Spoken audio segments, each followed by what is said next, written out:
Hello and welcome to the Columbia Daily Tribune's Behind the Stripes webcast. This is Tribune sports editor Joe Walljasper along with Tribune football beat writer Dave Matter. Dave, now in the middle of spring practice, halfway point. Just your thoughts on the biggest development of the spring, obviously, being James Franklin's shoulder injury, what that means going forward. Well, he had a surgery on his right throwing shoulder back on March 23rd. Originally, they thought it was a sprain. They went in and looked at it and saw that he had a tear of his labrum, which is some tissue that protects the joint there in your shoulder. Pretty common injury for football players, but not necessarily for quarterbacks. You don't see it a whole lot. So they went and had the surgery. You know, he's not practicing the rest of spring football. Will miss all the summer, volunteer sessions that they have. But according to the team trainers, Rex Sharp and Gary Pinkel, that they expect him back for the season as of now. I mean, barring any kind of setback over the summer. But Rex Sharp said they expect him to start throwing the ball in July, early July. That's kind of the plan that they have. So they'll go from there, basically. But they do expect him back for the beginning of the season. But they will just prepare with Corbin Bergstresser, redshirt freshman, as the number one quarterback until then. So he'll get a lot of valuable experience, as the number one quarterback, as he has been for the last couple weeks, next 2 weeks, and then throughout the summer. Do you think not having Franklin in spring practice and in the summer has any impact on how well they play offense, at least early in the season, or no? Not a huge difference, I don't think. You know, you wonder about chemistry with receivers, but these are guys, the Missouri's returning receivers he's worked with so much, that they're confident in his knowledge of the offense, his ability to read defenses. The coaches have said is so much better now than it was a year ago this time. You know, he'll be a little rusty coming out. I think that's natural whenever he is cleared to come back. Will it affect his mechanics at all, just, trying to work back from that injury? That's probably going to be a concern. But I don't think actually missing the practice time for a guy who started 13 games last year is a huge deal. You want him out there, obviously, but it's much better situation than a year ago if he was out with having no game experience. So, they'll make the most of it. Okay, and just your impressions of Bergstresser so far. He's a guy that came in last year as a true freshman and redshirted. So now he's basically the guy. They still do have Ashton Glazer, but he's probably a guy that is going to be a career backup, it looks like, at this point. Just your impressions of him, and then how important is this spring for him? Not just, as becoming a Super Bowl backup, but as far as getting a leg up on, Matty Mock when he comes in the fall. Sure. He's looked like you kind of expect for a really young quarterback who's out there with the other starters for the first time. There's some moments where you're like, wow, this kid's really talented. He's got a really strong arm. Other times where he struggles some. Looks a lot like last spring when James Franklin and Tyler Gabbert were fighting for that number one job. Neither one of them ever looked that impressive.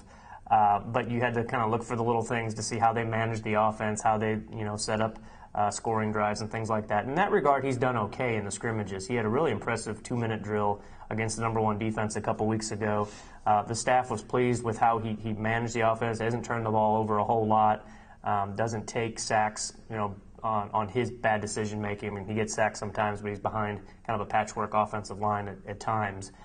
So they like what he's done as far as just being a young guy thrown into the fire. He's a little erratic with his throwing. Sometimes he's got a really strong arm, and sometimes he throws it harder than he needs to on a lot of the short passes that you see in Missouri's offense.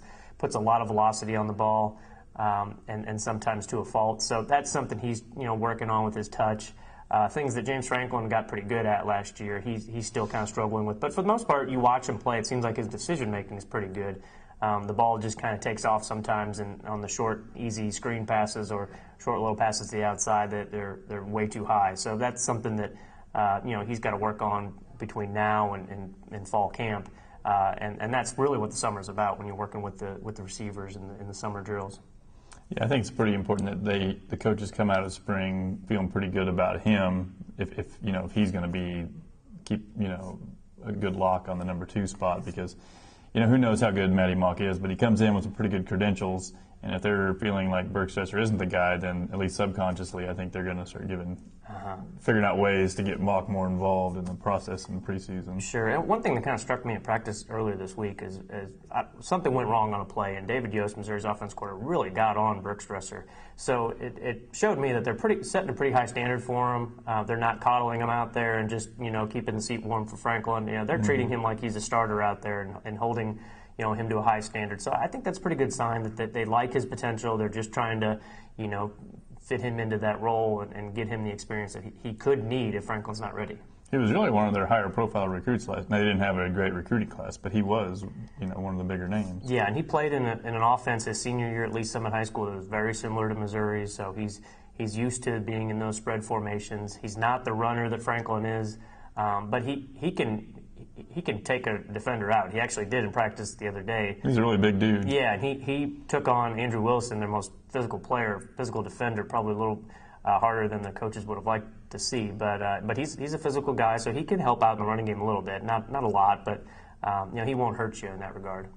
Okay, just looking at some of the other guys in the spring, who's caught your eye that maybe people don't know a whole lot about? Well, if you look on offense, I've been impressed with John McGaffey. He's a slot receiver, a senior. He's been a backup his entire career. He'll always be remembered as the guy who returned that kickoff against Oklahoma in 2010.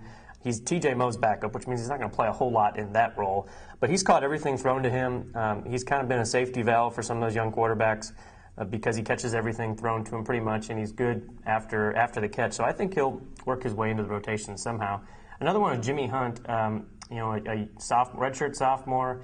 It looked like last year he was going to break through and play some, and he never really did. But now he's a little bit bigger, stronger, catching the ball better than he ever has. So I think he'll work his way in there somewhere. He was a guy that it seemed like his true freshman year, if he hadn't hurt his foot, they were thinking about playing.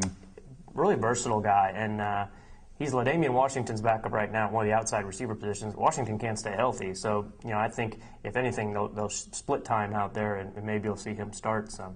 On the offensive line, they've had some injuries there, so they're kind of shuffling guys in and out. But I like what I've seen from Mitch Moores. He's playing center for them right now. And you don't notice any high snaps. He's been really consistent with those shotgun snaps, which is so hard to do if you're playing that position for the first time. And I think he's a guy they can kind of use and build around and kind of have their center of the future. Last year they shuffled guys in and out of there and never really seemed set on a guy between Travis Ruth and because he was hurt a lot, and Jason Palmgren came in and kind of filled in. So Morris, I think, is a guy to watch for maybe their center of the future for the next couple of years.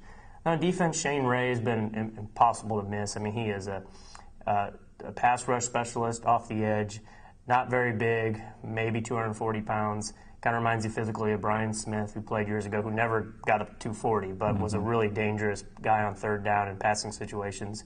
I think he'll work his way into some playing time, maybe on third down passing situations, but he's been tough to handle for the offensive tackles, even the guys that, like Justin Britt, who's played a lot last year. Elvis Fisher hasn't really taken him on because he hasn't done much in those drills yet, and live drills. But he's a load because he's just so fast, and I think he'll earn a spot in there somehow. And then if you look at, knock on wood for his sake, but Will Ebner has looked really good this spring. He's finally healthy.